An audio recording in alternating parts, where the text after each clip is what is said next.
cumpliendo 194 años de que 166 personas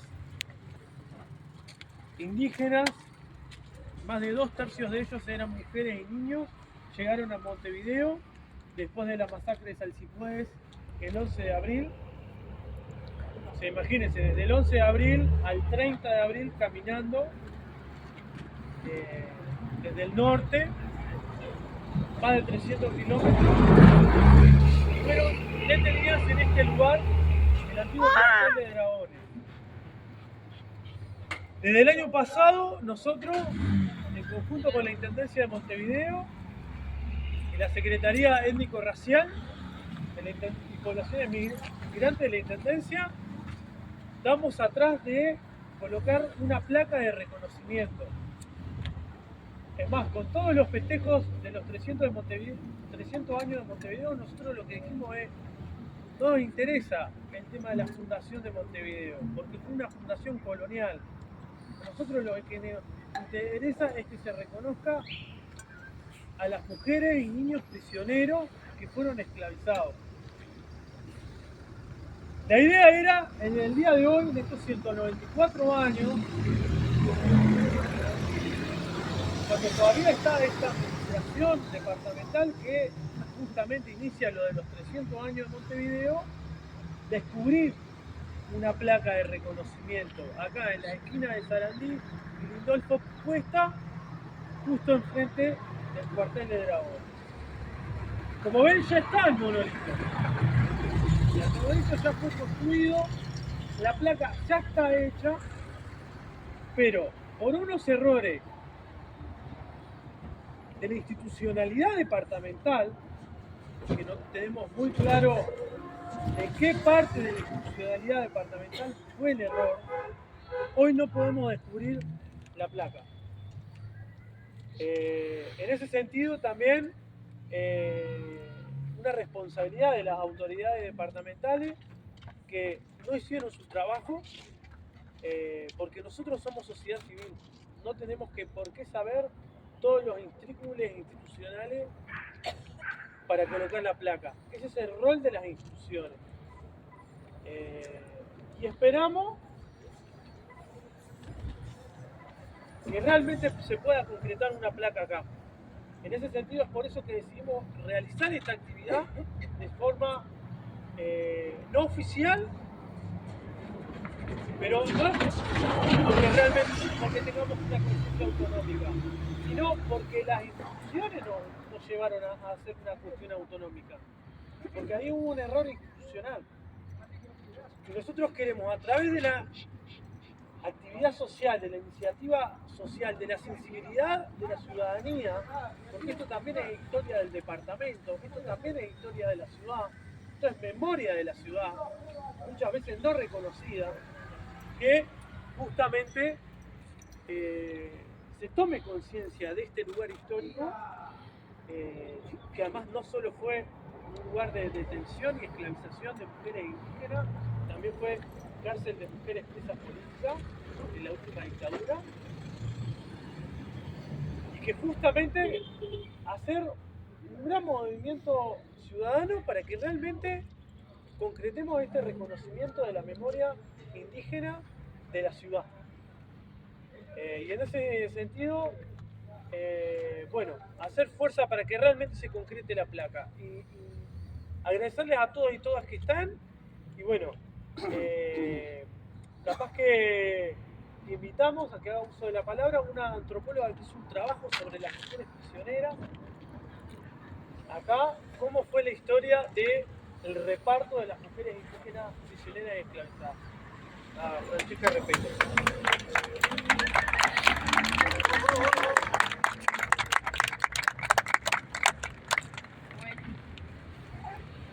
Bueno, Martín. gracias.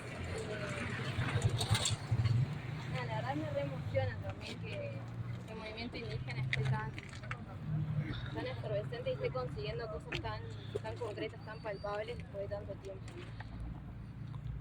No quiero hablar como el especialista. Coincide que yo estudié un poco el tema de los repartos indígenas y Bueno, me había preparado qué decir. Pero bueno, las circunstancias a veces me sobrepasan. Y nada, en realidad me parece que el tema de los repartos indígenas tiene muchos puntos que son sumamente importantes para la historia. O sea, recordarlos, cómo fueron los repartos indígenas, es muy importante en distintos niveles, ¿sí? Entonces me gustaría como traerlos algunos para capaz que llevárnoslos o discutirlos o que eso vaya burbujeando, ¿no? Y una de las primeras cosas que me parece que es importante recordar es que en esa época, cuando suceden las distribuciones, ¿no?, indígenas, sobre todo de niñas, niños y mujeres, ¿sí?, sobre todo mujeres jóvenes, bueno, mujeres viejas, las de más de 40 eran descartadas. Estamos en un momento en el cual el Estado y la nación se estaba planteando qué tipo de población quería tener, ¿verdad? Entonces, por eso, aparte de toda la cuestión de renta agraria que se estaba queriendo generar, y por eso el genocidio en parte, también, bueno, qué población, qué nación queremos para el Uruguay, ¿verdad? Por eso se justifica en ese momento el genocidio, ¿sí? Un segundo punto que me parece súper relevante, que es la relación que tiene con la cuestión afro y con la cuestión esclavista en el país, ¿no? Como muchos de nosotros sabemos, en ese momento la población esclavizada estaba empezando a mermar, ¿sí? O sea, mermar en el sentido de que ya habían iniciativas para abolir la esclavitud. Entonces, las mujeres y los niños indígenas eran mano de obra esclavizable gratuita para esa élite que se agolpó acá a buscar esos indígenas, ¿no? A intentar tomar indios en reparto.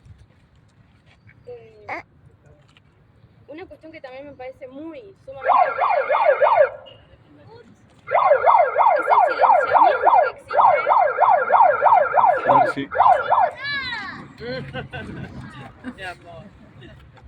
es el silenciamiento que existe. Es el silenciamiento que existe sobre la cuestión, no solamente la cuestión indígena en nuestro país, y que tanto los movimientos charrúas y de otros grupos indígenas están intentando recuperar y poner arriba de la mesa, pero de cómo siempre el silenciamiento cae una y otra vez sobre las mujeres, ¿no?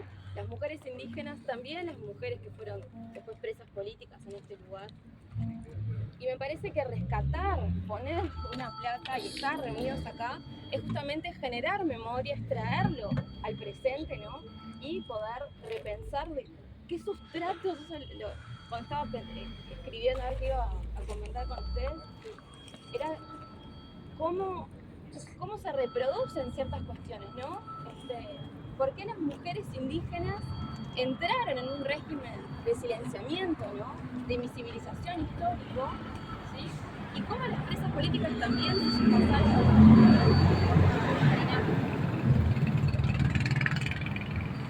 Otra cosa que me parece muy relevante es de cómo en Uruguay, la historia más oficial, podríamos decir, decretó la desaparición indígena, ¿no? Bueno, se terminaron los indígenas en 1831, en realidad tomando o basándose en el exterminio de los varones, ¿no? Entonces, lo que sucedía sobre los varones era tomado como la historia de todo un grupo social, cuando en realidad decenas de mujeres, por no decir más de 100 mujeres, ingresan en las capas de Montevideo, ¿no?, dentro del ámbito doméstico, impregnan la vida social de Uruguay, y Uruguay no lo recuerda, ¿no? O sea, el relato oficial no lo trae nunca todo.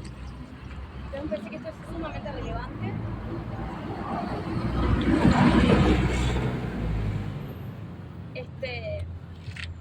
Y después un puntito más que quería traerles es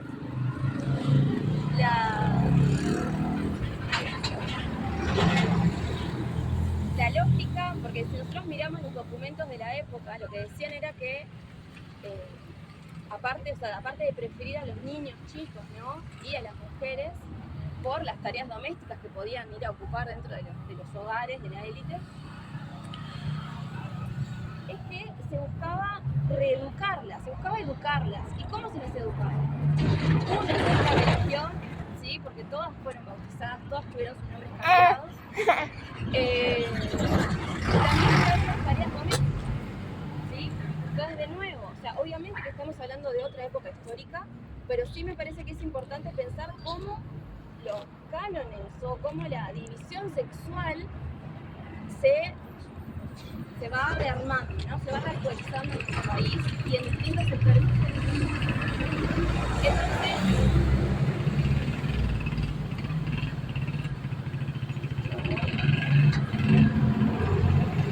una cosa que empezó a pasar y que no es tampoco muy recordada, cómo todas esas mujeres, muchas de todas esas mujeres indígenas que eran tomadas por la gente de élite y sobre todo de los altos mandos, que eso hay que decirlo, que los altos mandos militares que hoy nombran tantas calles en Uruguay, ¿no? Luis Lama, José Brito del Pino, ¿no? José Brito del Pino se llevó 8 niños a su casa, por ejemplo, ¿no? De cómo esas mujeres, que aparte fueron desfragmentadas, ¿no? Sus familias fueron desfragmentadas, desarraigadas, los varones fueron muchos deportados, aprisionados, otros muertos, pero de cómo luego esas mujeres eran descartadas en la calle, ¿no? Y aparecen los documentos en esos términos, descartadas. ¿Y por qué eran descartadas? Por inútiles, ¿no? O sea, de nuevo, esta cuestión que se va reactualizando sobre el tema del género, sobre el tema de las mujeres, y de cómo se veía a esas mujeres en ese momento, ¿no? De cuál era el rol de ellas en esa sociedad.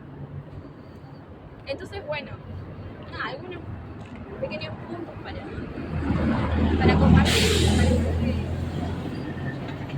que lo relevante es traer siempre al presente esta cuestión. Y los recontra felicito por haber logrado esto. Me parece que es importante para el movimiento indígena, pero también para toda nuestra sociedad como un todo, que traigamos al presente a esas aberraciones que sucedieron y que queramos o no, están impregnadas dentro de lo que sucedió sobre las mujeres etnicizadas y racializadas. Felicitaciones.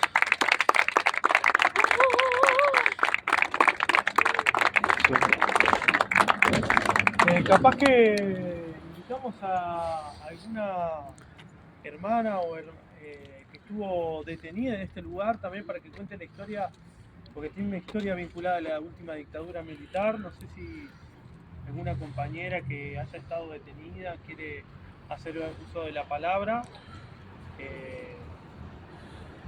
porque si bien nosotros estamos reivindicando la memoria de la indígena esclavizados, para nosotros también es importante destacar que este fue un centro de terrorismo de Estado en la última dictadura cívico-militar y que este edificio engloba las dos memorias de genocidio, ¿no? Entonces, bueno, invitamos ahí a una compañera. Que se presente.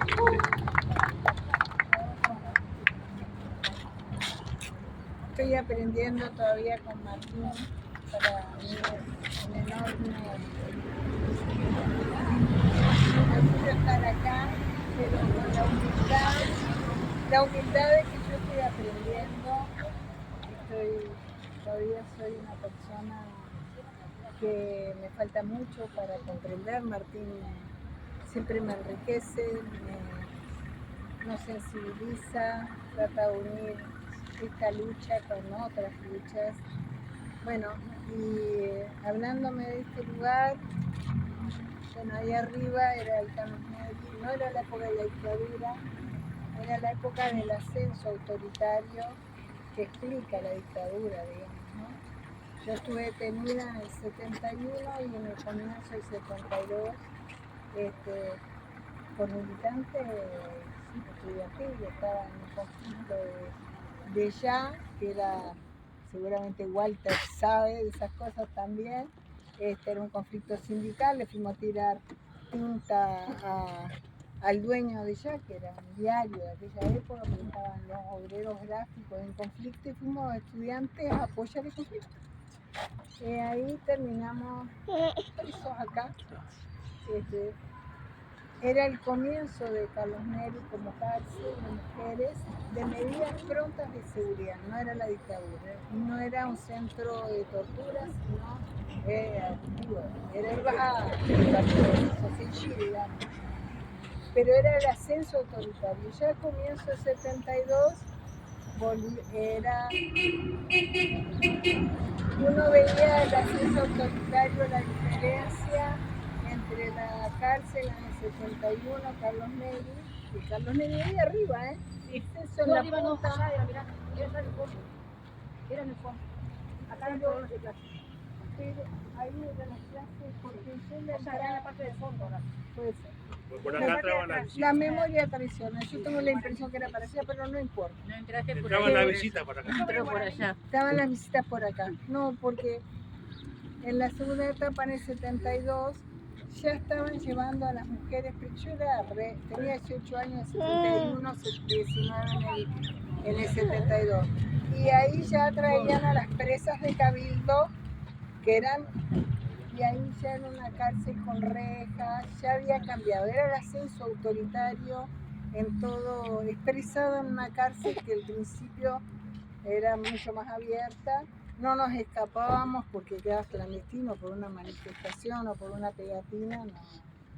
Y ya en el 72 empezaba a ser una cárcel, más cárcel, digamos. Yo, lo único que cuando Martín me dijo, lo digo sinceramente, el asombro profundo de cómo un lugar de cárcel de niñas y de indígenas, hoy, años después, que esto es el año 70, hace muchos años, ¿no? Vuelve a ser cárcel de mujeres, realmente es una cosa que me impresiona, me merece una investigación y merece ver cómo las señas quedan hasta en los lugares.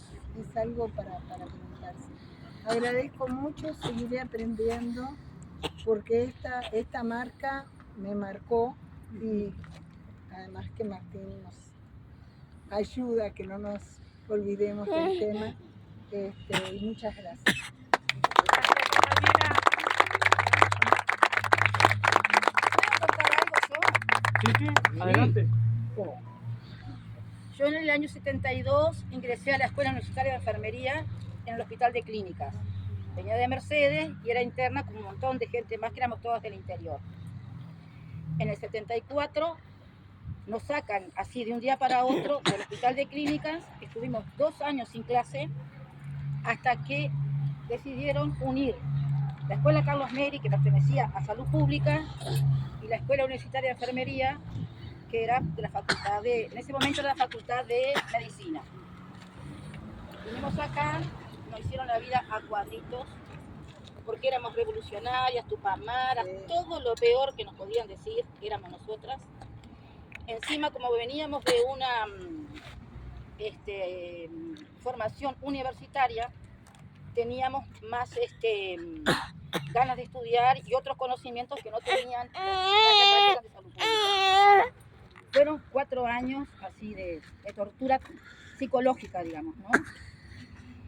Y después de recibida, años después, vine por otra cuestión. Yo trabajaba en la asociación de nurses, y no me acuerdo por qué era que tuvimos que hacer un relevamiento del edificio. Eso no lo habíamos visto cuando éramos estudiantes. Entonces, el PD que estaba en ese momento nos llevó por unos pasadizos. Hay como unos túneles acá, recuerdo. Y había unas puertas muy gruesas de hierro que estaban marcadas con balas. Aparentemente ahí dicen que se entrenaban los militares para hacer tiros. Yo lo vi, pero ya te digo, no, eso fue lo que nos dijo el BD, que era una zona de entrenamiento militar en esa zona. Era eso. ¿Puedo decir algo? Tiene razón, la entrada era para allá. La entrada era para allá. Se entraba por el garaje. Nombre. Sí.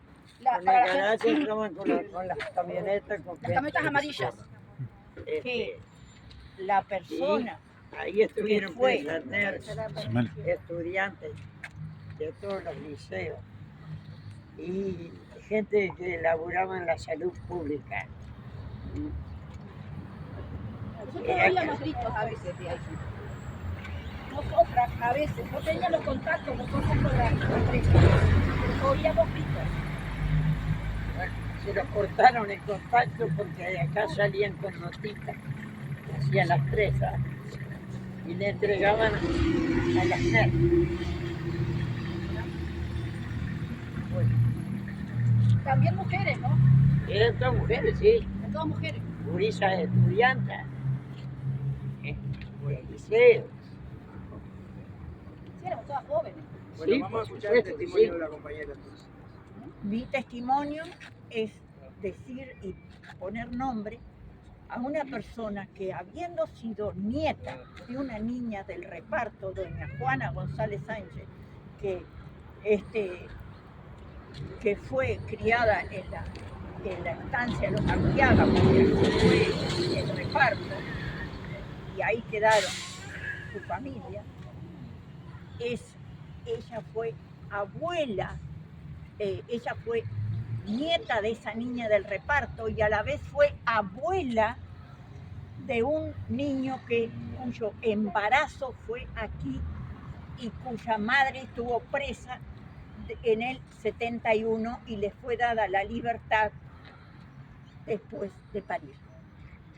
Es doña Juana González Sánchez, la bisabuela de esta niña, la abuela de Martín y Andrés.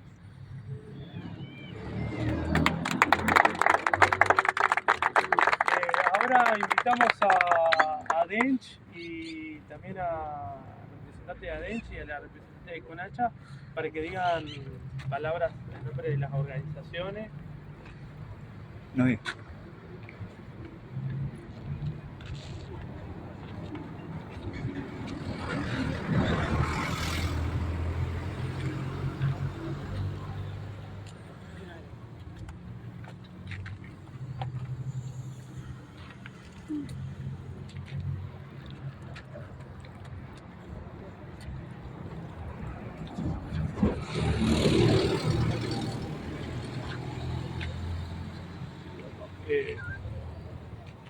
En primer lugar, estar hoy aquí,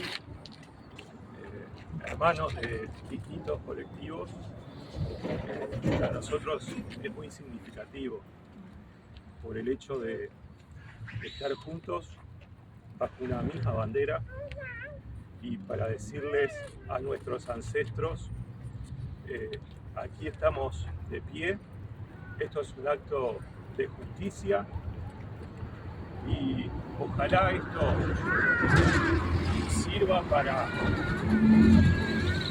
quebrar el silencio, para dar visibilidad a nuestros pueblos originarios. Esto no es un hecho aislado, tiene que quedarnos claro.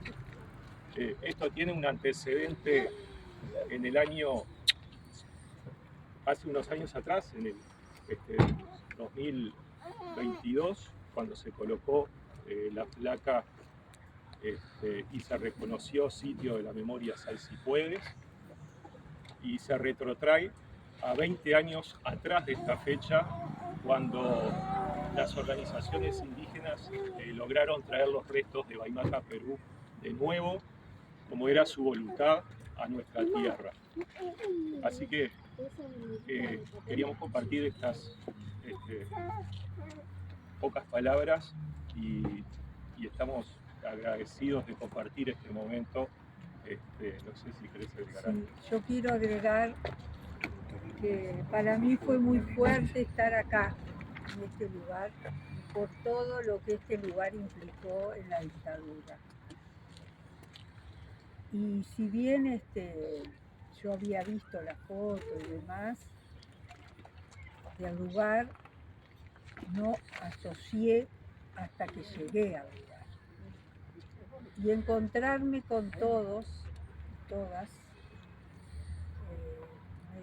me llevó a besar a todos y a todas las que estaban cuando yo llegué. Pero yo trabajo mucho con los niños sobre este tema, sobre la visibilización de nuestras culturas. Y este momento histórico, el del reparto de las mujeres que fueron traídas en esas condiciones espantosas, además de ese sufrimiento, implicó el fin de la cultura indígena. Nadie volvió a vivir como indio en nuestra tierra.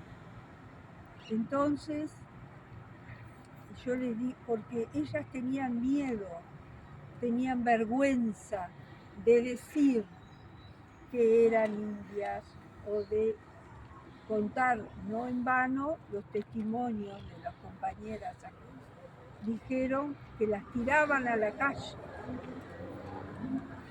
Nosotros, más allá de haber vivido en la dictadura, no tenemos idea de lo que es eso, de estar excluidos en nuestra propia tierra. Es muy serio, muy grave, muy doloroso. Entonces, si bien no profundizo en todo esto con los niños, pero dejo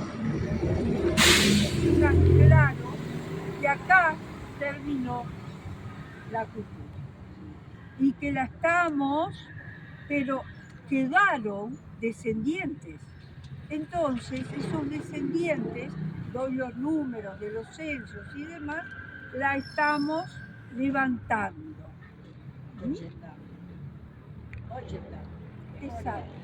Bien, la estamos levantando porque esa cultura vivió acá 11, 12, 13.000 años y en los liceos se enseñan los últimos 300. Entonces, trato de dar impulso y ellos se van a la casa con deberes. Los deberes son investigar con la familia y me traen testimonio. Y a veces me ven en la calle y me dicen adiós, inshallah, porque doy el vocabulario. Entonces, ya está. Mi siembra es hecha con los niños.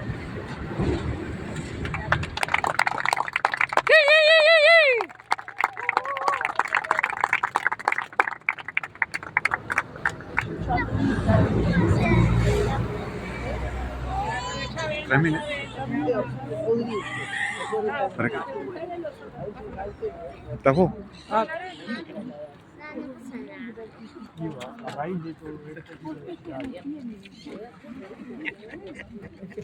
La proclama de Voy a Conache. leer una proclama, está un poco larguita, sepan. Lo que pasa que resumir a veces los sentimientos, lo que se siente, no es tan fácil. Primero le quiero agradecer a Leticia y a Alexis de la Secretaría que están acá, que vinieron a presenciar, a acompañarnos, con quienes estuvimos trabajando para hacer la placa. Gracias por haber venido. Hoy nos encontramos aquí para rendirle homenaje a nuestras ancestras, a las mujeres que con su vida hicieron posible que la sangre charrúa continúe caminando estas tierras y guardianando este rincón del mundo. Esas mujeres que con su silencio ante la sociedad lograron hablar y transmitir la cultura y memoria ancestral a su descendencia. A esas mujeres borradas de las historias patriarcal que incluso cuando habla de nosotros los charrúa, solo habla de los guerreros y caciques hombres. Por eso conocer su historia es un golpe no solo al racismo estructural y a la historiografía riverista y colorada que permea toda la estructura del Estado uruguayo, sino también al patriarcado impuesto por el colonialismo en toda la sociedad. Luego de la matanza de Salsipuedes, el 11 de abril de 1831, 300 charrúas, en su mayoría mujeres e infancias, fueron capturadas, traídas a pie más de 300 kilómetros hasta Montevideo, Canelones y Santa Lucía. Muchas mujeres y niños fueron repartidos por el camino en ciudades como Durazno, Canelones y Santa Lucía. El 30 de abril de 1831 llegaron a pie a Montevideo 166 charrúas, en su gran mayoría mujeres, atravesaron las puertas de la ciudad vieja y caminaron por la calle Sarandí, mientras la gente de bien que aquí vivía, les tiraba fruta podrida y excrementos por las ventanas hasta que llegaron a este lugar, el cuartel de dragones, donde su destino era ser repartidas como esclavas. Dicho reparto estuvo a cargo del entonces ministro José Ellauri, que también tiene una calle bastante larga. Entre quienes llegaron habían 29 hombres que fueron deportados a ultramar, la mayoría esclavizados por bancos mercantes, y otros fueron llevados a la colonia penitenciaria en Isla Malvinas. Los niños repartidos en orfanatos de la Iglesia Católica, donde cambiaron sus nombres, los obligaron a olvidar su cultura y desaparecieron sus registros para que nunca recuperen su identidad. Fueron niños desaparecidos. Por último, las mujeres que vinieron aquí fueron entregadas como esclavas a las familias pudientes montevideanas, separadas de sus hijos que les fueron robados y con el dolor en sus corazones de haber visto cómo el Estado asesinó a sus compañeros, a toda su familia y su comunidad. Este lugar, conocido posteriormente en el año 68 como Escuela de Ners Carlos Neri, fue centro de detención de mujeres en la última dictadura. Este edificio guarda entre sus paredes una historia de dolor, tortura, racismo, discriminación y violencia que han sufrido las mujeres que nos antecedieron. Conocer nuestra historia nos permite terminar con los discursos negacionistas y mentirosos que se siguen repitiendo desde algunos lugares políticos. Los y las charrúas no fuimos exterminados, fuimos separados, silenciados, violentados, pero no exterminados. Las mujeres indígenas que hemos sido y seguimos siendo negadas desde todas las estructuras de poder, hemos resistido a todos los tipos de violencia machista, institucional y económica. Las mujeres indígenas fueron silenciadas. No solo le arrebataron a sus compañeros, le quitaron sus hijos, por los cuales se arrancaban los cabellos ante tanto dolor, a tal punto que las mujeres de la alta sociedad, sus amas, solicitaron a través de cartas al gobierno de Rivera que por favor les devolvieran sus niños y niñas. La respuesta del gobierno fue cortarles las cuerdas vocales para que no se escuchara su llanto. Les quitaron además de sus hijos el derecho a llorar. De esas mujeres violentadas venimos, que aunque el silencio fue su forma de protegerse, transmitieron de todas las formas posibles la memoria que hoy no hemos dejado al olvido. Ese silencio de dolor lo hemos transformado en gritos de rebeldía, por ellas y por las que vendrán, para que nuestras hijas e hijos puedan crecer conociendo su identidad y su historia, y que nadie se las pueda arrebatar. Es indignante cómo ningún gobierno, incluido el actual, aún no haya reconocido el genocidio de Salsipuedes. Celebramos que hace pocos días desde el Parlamento se rindió homenaje al genocidio armenio. En 1965, Uruguay fue el primer país en reconocerlo. Sin embargo, hace 194 años que siguen negando el genocidio de Salsipuedes en nuestro territorio. De quienes defienden el relato riverista, racista y hacen apología del genocidio, no esperamos nada de ellos, excepto que la educación de sus hijos haga que esos discursos de odio desaparezcan. Pero a quienes dicen oponerse a ese modelo, pero no actúan ante esa injusticia histórica, tenemos mucho que exigirle, porque palabras que no coinciden con hechos no valen nada. ¿Cómo es posible que desde la dirigencia política de nuestro país se reconozca el amor y la lucha por el territorio del pueblo armenio? Y como dijo la compañera Carolina Conce en su discurso, el amor por su historia y el porfiado compromiso por la memoria. ¿No son acaso esas palabras también las que representan la lucha del pueblo charrúa? El amor y la lucha por nuestro territorio, nuestra historia y el compromiso por nuestra memoria. ¿Cómo pueden seguir sin pronunciarse ante el genocidio actual contra el pueblo palestino que también lucha por su territorio y su memoria? ¿Cómo es posible que a los uruguayos les duela más los genocidios en otras partes del mundo que el cometido en su propia tierra? ¿En qué nos diferenciamos Salsipuedes y Palestina con el pueblo armenio? Todos somos pueblos originarios. ¿En qué diferenciamos los delitos de lesa humanidad de la última dictadura con los delitos de lesa humanidad del gobierno de Rivera? Todos somos víctimas del terrorismo de Estado. ¿Cuáles son los argumentos para no pronunciarse ante tanto dolor, despojo, matanza y hambruna? Basta de silencio cómplice. ¿En qué nos diferenciamos los desaparecidos de la última dictadura con los niños, adultos charrúas desaparecidos por Rivera? Todos somos familiares. Nosotros como indígenas estamos en todas las luchas sociales, sindicales, en las ollas populares, en la calle gastando las suelas de los zapatos defendiendo nuestros derechos, nuestros salarios, nuestra memoria y también en nuestros hogares transmitiendo nuestros valores y nuestra cultura a las siguientes generaciones para que sigan la lucha y logren lo que nosotras y nosotros no pudimos, al igual que hicieron las mujeres que hoy homenajeamos. El Estado debe pedir disculpas y reconocerse al si puede como el primer terrorismo de Estado, donde hubo exiliados, niños robados, despojos, torturas, asesinados, cuerpos desaparecidos. En este lugar guarda una historia de violencia, de violación de derechos humanos, de racismo, tortura. La colocación de esta placa es un acto importantísimo en nuestra historia. Es parte de la reparación de nuestra memoria, es un reconocimiento a nuestras ancestras, es un sitio de memoria. Queremos construir un mundo nuevo donde quepan todos los mundos, un mundo sin excluidos, sin explotados ni explotadores, y ese mundo se construye con verdad, memoria y justicia. Rivera genocida, Salsipuedes no se olvida, Pascuadén Chalá, Puntaima.